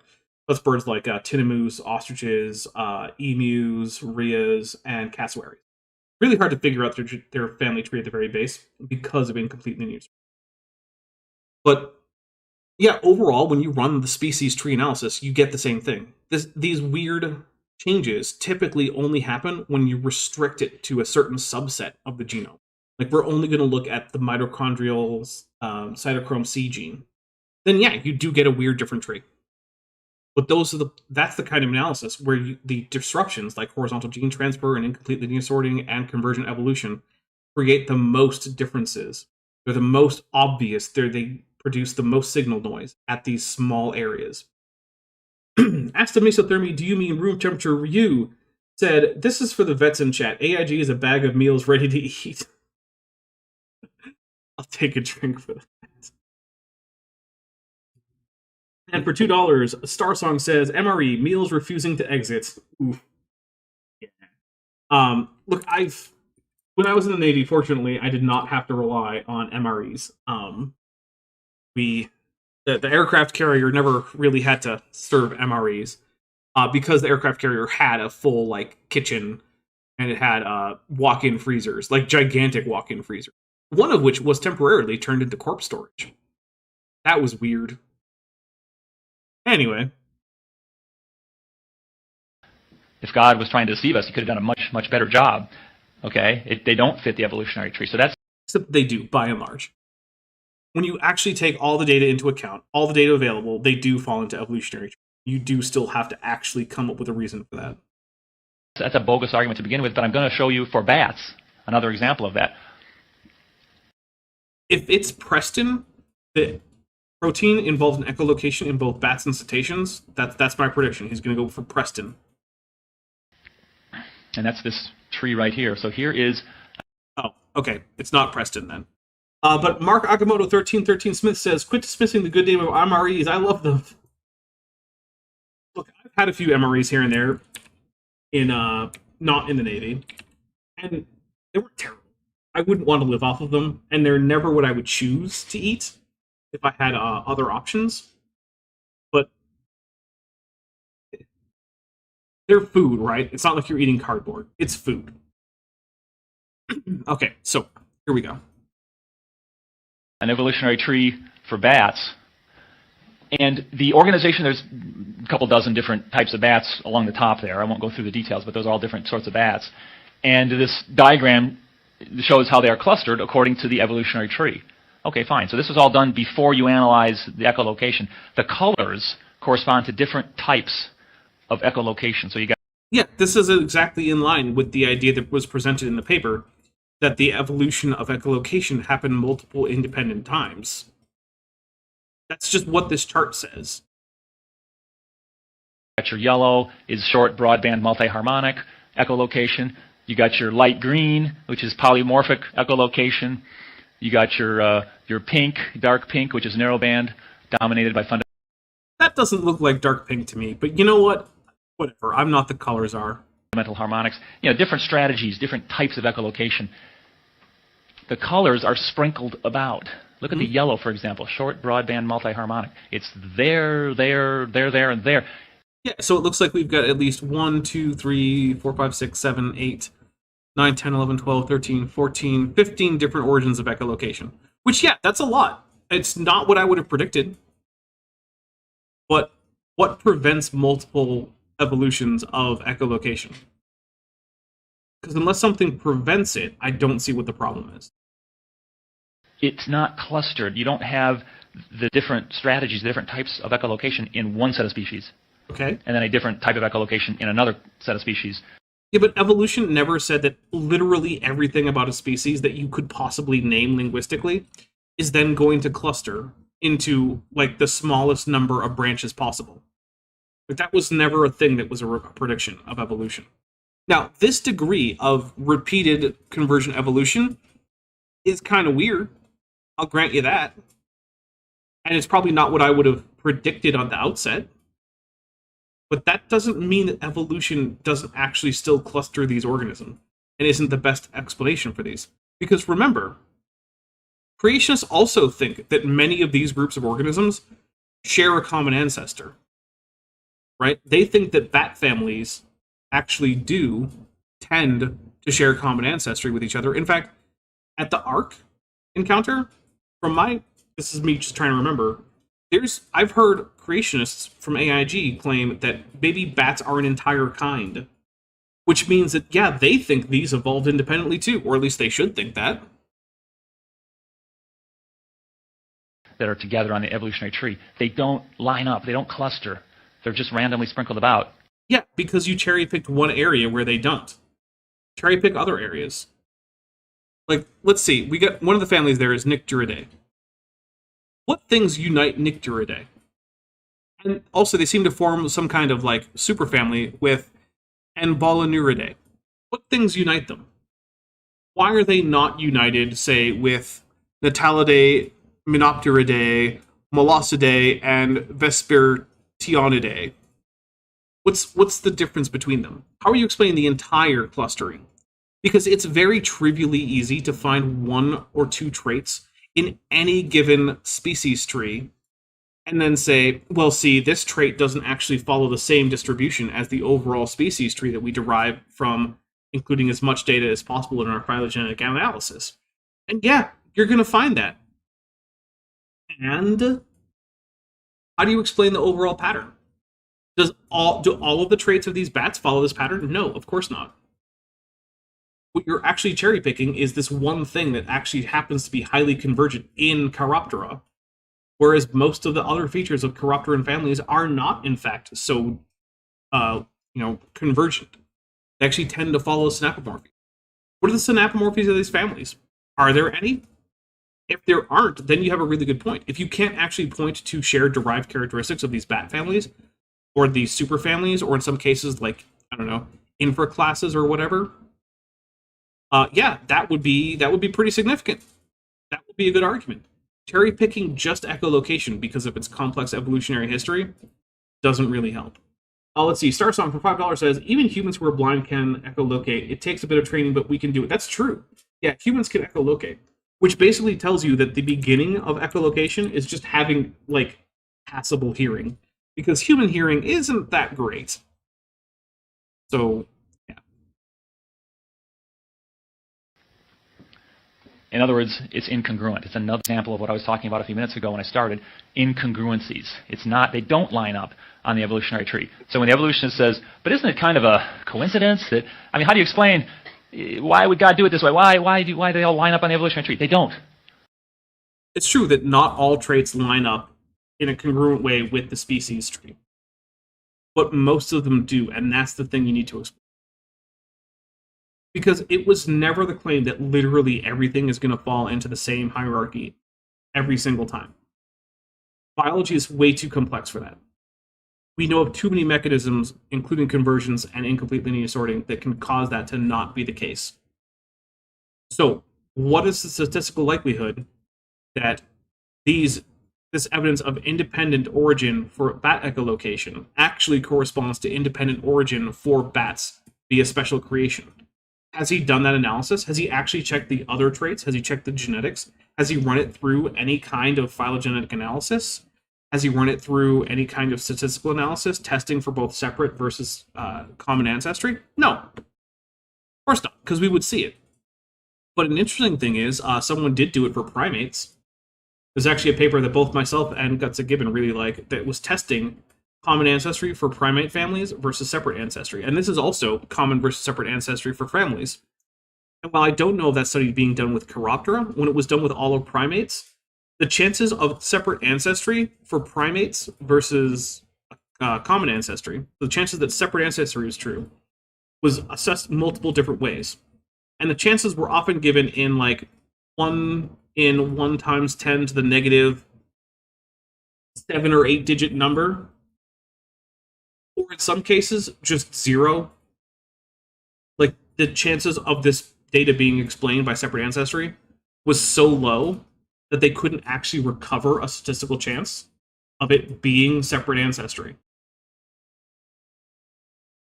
I would be interested to see this guy run that same kind of test on bat families. I wonder what he would get, because he would have to take a lot more into account than just echolocation. It's a false premise to begin with. It's amazing what you find out when you look at the scientific evidence. All of a sudden, all these arguments just fall apart. The science... Well, yeah, if you only cherry pick areas where it looks like there's a lot of convergence and separate evolution of similar traits, then yeah, sure, I guess so. Take a drink. You guys know that if I cherry pick, I can actually demonstrate just about anything that I think is true, as long as I'm allowed to only cherry pick that data that supports my conclusion. Yep, that's how it works. Speaks for itself. The scientific evidence contradicts the theory. Now, let me flip back one. I wanted to say one more thing about this paper. So here's another interesting quote from the paper. Pure constant frequency signals with Doppler shift compensation are arguably the most sophisticated echolocation signals used by any animal. And it is remarkable that such signals and processing mechanisms evolved independently. In other words, because they're sprinkled about, they had to have evolved more than once independently. Which I had to really keep pointing out is something that creationism also demands happened. This is actually not a difference between evolution and creationism, at least not to a big degree, right? In some cases, they would say, well, I don't think these different sets of bats shared common ancestry. Okay, great, but some of the bats that you do think shared common ancestry have different mechanisms of echolocation. That's just as much a problem for you as it is for evolution. That's the whole idea behind evolution, is things come from common ancestors. Yeah, also, I'm going to go again with Ruud Noorderhaug, which please let me know if I'm mispronouncing that, because I'm assuming I am. It says, he is also exaggerating the degree of convergence in the first place, which should be clear from the graph itself. Yeah, there is that too.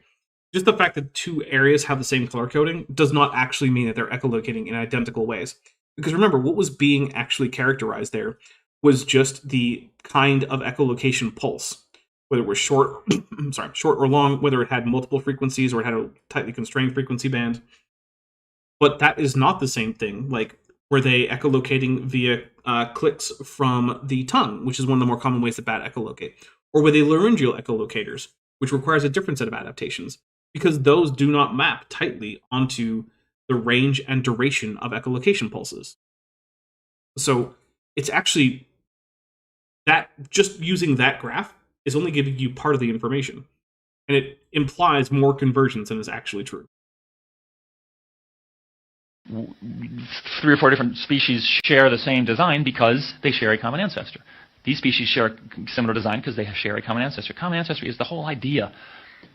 Here they're having to admit, it didn't work. It didn't work specifically to determine which bat. Well, first of all, it did work, right? Because one of the things that we saw in that graph was areas where, yes, in fact, different groups of bats inherited their echolocation from an ancestor that likely had that kind of echolocation. So it did work in some cases. So what didn't actually work? The idea that all bats with a particular duration and frequency band for echolocation shared a common ancestor that also had that particular frequency band and duration for their echolocation pulses. That's it. That is the one aspect in which common ancestry did not predict the distribution of those traits. But we've known for about a century or so that you cannot assume natural selection and common ancestry and mutation and whatnot, and then get every single possible trait to go into that pattern because convergence exists. Why can't that be a result of convergent evolution? What is the problem with it? Also, Landon Knowles here. He says, good morning, good afternoon, good evening, depending on your time zone and latitude, from your astronomer guide to our favorite universe. Hello, Dapper Dinosaur. Hello, Landon. How are you today? I hope you're doing well. These things share a common design not because of a common ancestor, but rather they just evolved independently multiple times. The theory isn't providing any explanatory power. And so one more final quote from the paper here, where it just kind of summarizes all this. The animal's habitat, the bat's habitat, is often more important, it has more explanatory power, in shaping its call design than in its evolutionary history. You mean convergent evolution? I'm just going to take a drink. We're going to talk about that. So, one of the most important aspects of evolution is that organisms adapt to their current environment over time as a result of natural selection and mutation working together. And so all that I'm hearing here is that it turns out that environment is an extremely strong selection pressure in terms of exactly how a bat echolocates. And that certain environments are better for certain kinds of echolocation. And therefore, that is what tends to drive the kind of echolocation that bats will develop. Which seems pretty in line with evolutionary theory to me. I mean, the only way for that to be different would be if either echolocation wasn't at all environmentally dependent, which would seem weird, or if, you just ignored how evolutionary theory worked. Which neither of those seem like a good idea. Oh, Landon, you're enjoying the show. Thank you very much. And glad you're well. The evolutionary history is not providing us with explanations of its call design. That is the echolocation strategy. Yes, but evolutionary theory as a whole is, because in pointing out that it's the habitat that is more often important, what they're saying is that this is a result of convergent evolution in various environments that are similar, resulting in superficially similar mechanisms of echolocation. They're telling you that evolution is an important aspect of this, that it's not simply that the particular kind of echolocation pulse is determined by phylogeny. It's more, in fact, influenced by habitat, which means we're dealing with convergent evolution. Natural selection works, therefore evolution is false, says Savage C. Lupus Familiaris Cobra for $5. Yeah, basically. That is basically the argument that's being made. Is, oh my goodness, if natural selection can work, then how can universal common ancestry be true? Yeah, I don't know, guys. I don't know how to reconcile this contradiction. It's the habitat. Look at the animal's habitat if you want to understand You know, is he in foliage? Is he in the desert? Where does the bat reside? Where's the bat hunting its prey? That's going to help you understand and predict its call design. That's true for all organisms and all features of all organisms. All organisms have to adapt to the environment they're in. And if in multiple lineages that results in similar adaptations for the same need, then so be it. That's why things like ichthyosaurs and sharks and dolphins all have basically the same body shape. It's because that's kind of the shape you need to have if you want to be an active pursuit hunter of fish, which means you have to move pretty fast, which means you have to have this basically torpedo-shaped body, which is also why torpedoes have that same shape. But look at the entire biology of ichthyosaurs and dolphins and sharks. Do they actually have similar respiratory systems? Not really. They have similar reproductive systems? Only in the most superficial sense. They have similar skeletons? Absolutely not. Everything else about them that is not environmentally determined is contingent on their ancestry. And the same is true for bats. The aspects of bats that are most heavily dependent on their environment are the most subject to convergence. But the aspects that are the least heavily dependent on that are the least subject to convergence. Which is what we see in bats, we see it in birds, we see it in any taxon you could possibly name. There will be convergence, but there will also be commonalities as a result of common ancestry, where those parts are not particularly dependent on the environment. Not its evolutionary history. The scientific evidence is contradicting the theory. I was right, guys. The whole point of this is evolutionary biology disproves evolutionary biology because, of course, convergent evolution and natural selection are obviously things that contradict evolution. Just take a drink. We're not going to be doing this guy. We're not going to be streaming too much longer. I'm going to get a little bit more of this guy in, respond a little bit more, and then we're going to call it a day for today. Let me talk about the DNA code. You've all heard of the DNA code. This is a table of the DNA code. I'm not going to go through this in. All right, no, actually, that's a whole big thing. We're just going to leave that for next time. So I'll just wrap it up here. I'll back up a little bit. So next time when I open this, it'll open to right about the right area. Yeah, because the whole DNA code, that is a whole topic. I don't want to start it. I only just started just a few minutes in. So first I want to say thank you guys so much. You've been very generous today. I hope you guys have enjoyed the show. I know I've had fun. Sorry that I couldn't manage to grab myself a guest. It does make it a little bit more difficult for me, which I hope didn't ruin it. I hope it was still fun and informative to watch. If it wasn't, let me know. Yeah, let me know in the comments. In fact, let me know if it was still fun and informative to watch the comments. Let's take a look at what is coming up soon on the channel. So, on Tuesday, we have Kent with Bent. I don't know what number it is. I haven't come up with a thumbnail for it, but that is the plan, is Kent with Bent. I believe it will be number... Let me double check. Where's the last Kent? Goodness, where was it? I don't know, 140 something, I guess. I don't remember. So yeah, Kent with Ben on Tuesday. That'll be at 6 p.m. Pacific, 9 p.m. Eastern. Then on Wednesday, Power Rangers Jungle Beasts episode 40. If you're into watching my actual play, that should be on Wednesday at 6 p.m. Eastern 6 p.m. Pacific, 9 p.m. Eastern on Top Hats Off, my other channel. If we're not interested in that, then don't worry about it. On Thursday, we're going to be having the premiere of the next video in the Sabur Ahmed and Muslim Lantern. How many sources can one apologist misrepresent? Is the title for that one. It is, I mean, look, it's a 5-part series. We're diving deep into their nonsense. So if you enjoyed the first Sabur Ahmed and Muslim Lantern video, which it seems a lot of you did based on the view count, then hopefully you will enjoy that one at least as much. Then on Saturday, I'm going to hopefully finish up with this guy. So that is a plan for next week. That brings us out a week, so I hope that everyone has a wonderful rest of your weekend. If you are interested, over on my Discord channel, or Discord server, there you go, in the general channel, we will be watching 4 episodes of Power Rangers Mystic Force, if that interests you. If it doesn't, hey, that's cool too. Remember, if you currently are someone who should have access to my channel, or sorry, to my Discord, but you don't currently, go to settings, go to connections, add the account for which you have access, or from which you have access, and then there should be a list of servers that you can join. click on mine. It should be obviously labeled. That should get you into the server. Because if you ask me to give out the join link, answer will be no. So there you go. I hope everyone, like I said, have a wonderful, safe rest of your weekend. If you're interested, I'll see you over in the general chat of my Discord server in just a few minutes. Otherwise, I hope to see all of you again on Tuesday. And yeah, I'm out of here. Hey, before you leave, I just want to take a second to thank my patrons and channel members, especially those pledging $20 or above.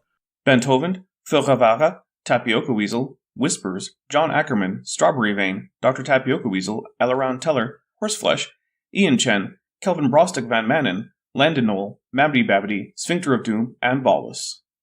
It's because of my channel members and patrons whom you're seeing on screen that this channel can stay afloat. Without you, it would all shut down. If you want to join the team, there's a link to join the channel below this video, and there's a link to join the Patreon in the description. On the Patreon, you can get a 10% discount for pledging annually, and either way, you get early access to virtually all of my scripted videos, often 3 to 5 months before they come out for the general public. Thanks for watching.